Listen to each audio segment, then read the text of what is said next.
నమస్తే. నేను అరవింద్. మీరు చూస్తున్నారు ఇండియా 9 టీవీ. ఇండియా ఇన్సైట్‌కి స్వాగతం.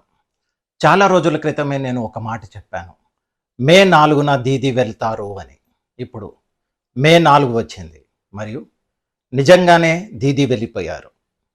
అంటే ఇది కేవలం ఒక ఎన్నికల ఫలితం కాదు.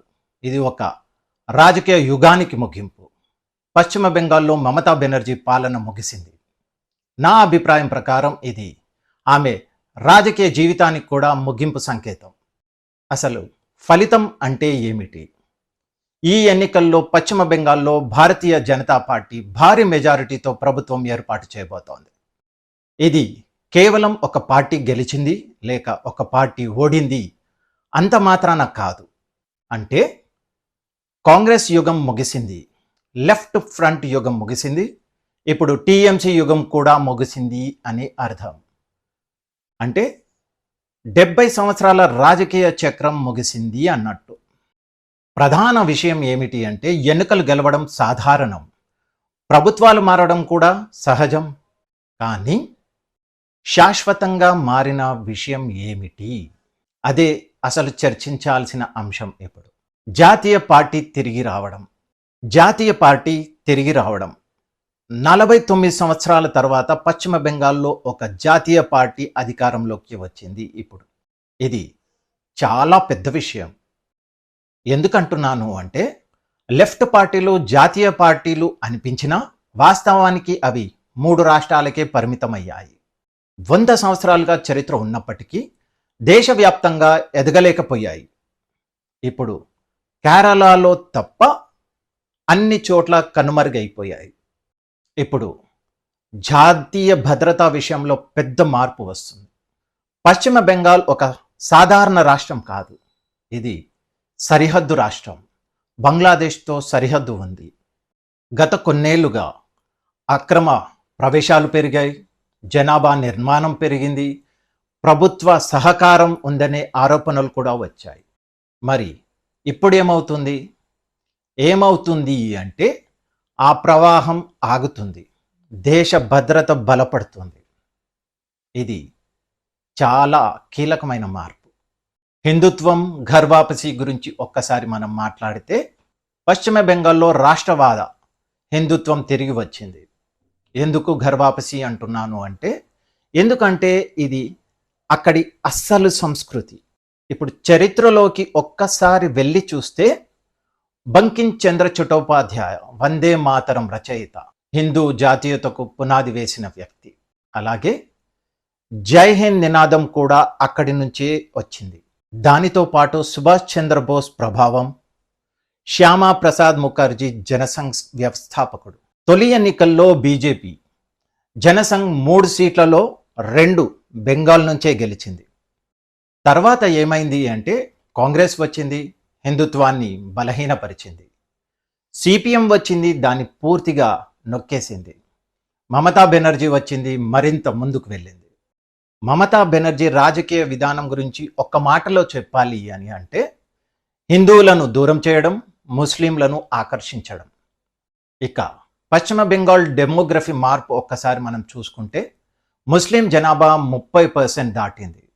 ఇంకో 5 సంవత్సరాలు కొనసాగితే 50% దాకా వెళ్ళేది. ఇదే అసలు టర్నింగ్ పాయింట్. హిందువులు దీన్ని గ్రహించారు. ఇప్పుడు లేచి నిలబడకపోతే మరలా అవకాశం ఉండదు అని కూడా గ్రహించారు. జై శ్రీరామ్ ఉద్యమం గురించి ఒక్కసారి మనం ఆలోచన చేస్తే ఒకప్పుడు బెంగాల్లో జై శ్రీరామ్ చెప్పడం నేరంలా మారింది. ఇప్పుడు అదే నినాదం ఎన్నికల్లో ప్రధాన శక్తి అయింది. ప్రజలు ప్రశ్నించారు, జై శ్రీరామ్ ఎందుకు అనకూడదు అని. అక్కడ కొంతమంది చెప్తున్నది ఏమిటి అంటే శ్రీరాముడు బెంగాల్ సంస్కృతిలో లేడు అని. కానీ వాస్తవం ఏమిటి అంటే కృతివాస రామాయణం బెంగాల్లో ఉంది, ప్రతి ఇంట్లో కూడా ఉంటుంది. అంటే ఇది ఒక ఎజెండాలా పనిచేసింది. ఒక నకిలీ నేరేటివ్ని ప్రజల్లోకి తీసుకెళ్లారు. హిందుత్వం పునర్జన్మ, ఇది సంస్కృతి పునరుద్ధరణ, ఇది ఆత్మగౌరవం తిరిగి రావడం. పశ్చిమ బెంగాల్ ఆర్థిక పరిస్థితిని ఒక్కసారి మనం గమనిస్తే ఒకప్పుడు బెంగాల్ టాప్ ఇండస్ట్రియల్ స్టేట్. కానీ ఇప్పుడు 22వ స్థానంలో ఉంది. ఎందుకు అంటే ఇండస్ట్రీస్ తరిమివేయడం జరిగింది, పెట్టుబడులను అడ్డుకోవడం కూడా జరిగింది. ఇక బడ్జెట్ పరంగా బడ్జెట్ విశ్లేషణ ఒక్కసారి మనం చూస్తే ఇండస్ట్రీస్కి ఏమో 1100 కోట్లు, అలాగే ముస్లిం సంక్షేమానికి 5700 కోట్లు. ప్రాధాన్యం ఏదో స్పష్టంగా కనిపిస్తోంది ఇక్కడ. ఇప్పుడు ఏం జరుగుతుంది అంటే ఇస్లామీకరణ ప్రాజెక్ట్ ఆగుతోంది. ఈ ఎన్నికల ఫలితం ద్వారా ఆ ప్రాజెక్ట్ పూర్తిగా ఆగిపోతోంది. ఈసారి ఓటింగ్ ప్యాటర్న్ని మనం ఒక్కసారి గమనిస్తే నా అంచనా ప్రకారం 70 నుంచి 80% హిందువులు బీజేపీకే ఓటు వేశారు. ఇక ఫైనల్గా ఈ విజయం ఎవరిది?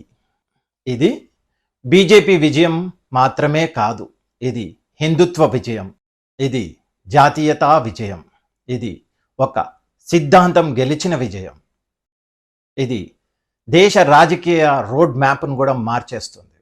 ఈ ఫలితం తర్వాత దేశ రాజకీయ సమీకరణాలు కూడా మారతాయి.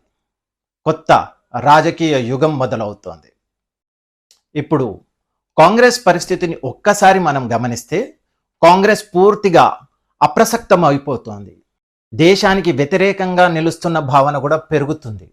ఇక మొత్తానికి ఇది ఒక రాష్ట్ర ఎన్నిక మాత్రం కాదు, ఇది ఒక భావజాల యుద్ధ ఫలితం. ఇది ప్రజలు నిర్ణయం తీసుకున్నారు, మార్పు కావాలి అని. మరొక విశ్లేషణతో మరో కార్యక్రమంలో మళ్ళీ కలుద్దాం.